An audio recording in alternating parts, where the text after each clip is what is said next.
Welcome sa first episode ng Yes We Thrift. Hi mga ka-thrift, samahan mo kaming i-judge yung finds namin kung thrift ba or pass. This dress is cute pero hindi ko ma-feel yung aura niya. Pass. Next, this dress is kinda giving. It's a mango denim dress. Na-imagine ko siya nasuot ng someone nagigimik sa BGC if you style it right. Thrift. Itong dress na to, ang ganda for layering. Alam mo yung para kang aaten ng oath-taking, and look, it has gold lining. Pass. Di ko alam kung trip siya ng market ko. Eto naman, para kang aaten ng tea party or picnic, pero pass muna for now. What? Tingnan nyo to. Ang unique. Alam mo yung parang pang sci-fi or Matrix na datingan. I'm gonna give it a try. And it's ASOS. Thrift to. Thrift. Ito naman, medyo tinatawag niya ako eh. Siguro dahil color blue siya. Pero sabi ni Matt, meh daw. So, pass.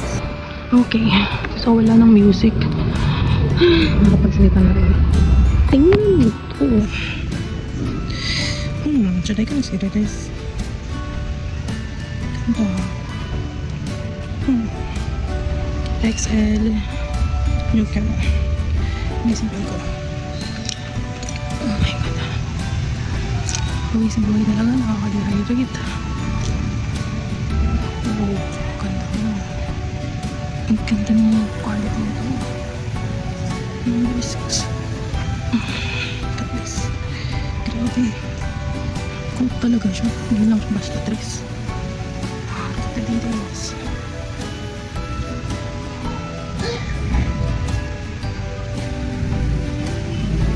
Ang ganda naman ito.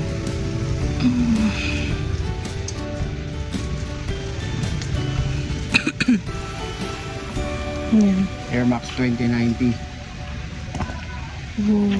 Magkano? Ano to? 540. Itong isa. New Balance 3, ano ba? 327. Ganda nito. Ito yung uso. 490 ata to. Para sila yung size 10. Pero mas comfortable to. Sinukat mo parehas. Oo. Para size 10. Uupal mo ano mo eh. Init. Na kahit anong hangin. Nandun yung electric pan eh. Para sila size 10. Ito yung bagong New Balance eh. Ito yung mga design yung may Mura lang benta nila. Itong 540. Ito sa madala. Okay, so balik voice over tayo. I saw this skirt. It's Hollister.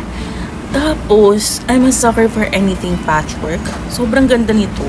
Mukha siyang vintage. Thrift. Tapos may nakita akong bra. Victoria's Secret. Tapos cheetah print pa. Tapos excellent condition pa. Pero medyo skeptic ako eh. Kasi nga nasa trial and error stage pa lang ako sa business ko. Di ko alam kung magugustuhan ng market ko. So, pass. Hindi ko yan kinuha. Yan, sukat-sukat yan siya dyan. Hindi naman. Gusot lang. Maganda nga eh. Oh, di mo kaya.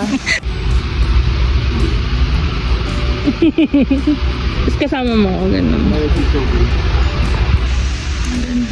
Share ko lang, isa to sa pinaka-favorite find namin. Global work, tapos 10 out of 10 condition.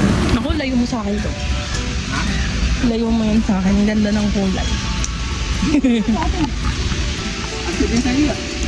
Mas mo na oversize sa akin yan.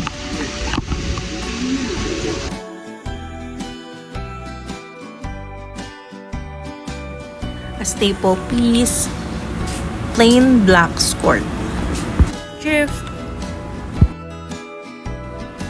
All in all, pang businessman o hindi, yung pag-uukay di na talaga mawawala sa sistema namin. May time pa nga na para kaming ewan. Pag stress na stress kami, nagkakayayaan. Tara, therapy ano? It's not just being about practical. It's about finding unique pieces. It is actually a culture. It's an art. It's an activity that activates our dopamine and serotonin. Kaya isa siyang stress reliever. Nakakatulong ka pa sa earth kasi imbis na mag-end up yung clothes sa landfill, nare-recycle natin. Plus, you get to express yourself kapag nabubuo mo yung gusto mong outfit. Honestly, baguhan pa talaga ako sa pagre-resell. Marami pa akong telang kakainin. Charot. Pero gusto ko to eh. Hanggat kaya, the business will thrive. Nandito lang kami para ibili kayo ng damit, sapatos, bag na mamahalin nyo, mga ka-thrift. Now let's go back to the clothes. Miss Cheryl Luna is on my mind after I saw this skirt. It's retro. Ganda pa ng condition ng fabric. But the thing is, lost thread na yung garter sa bewang. So, pass. That long skirt is kinda giving camping, outdoor girl vibe, but I don't wanna risk it, so pass. Hawik ng skirt na to yung purple skirt na nauna. Yun na muna siguro yung tatry ko ngayon, so pass na muna. Pahabol lang, may naiwan pala na clip. Ang ganda ng dress na to, like yung silhouette niya, it's giving Greek mythology. Tapos okay lang yung length niya, ASUS nga pala din yung brand niyan. Thrift! Sound check. Kung umabot ka nga pala sa part na to, ka-trip, maraming salamat sa oras mo. Baka naman makapag-subscribe ka ba dyan? Makapag-follow ka pa, ha? Grabe ka na talaga. Tandaan mo, hawak namin ang pamilya mo. Kung gusto nyo palang malaman kung magkano yung mga price ng mga damit na pinagkukuhaan nito, nandun lang yan sa FB page namin. Check nyo na lang, guys.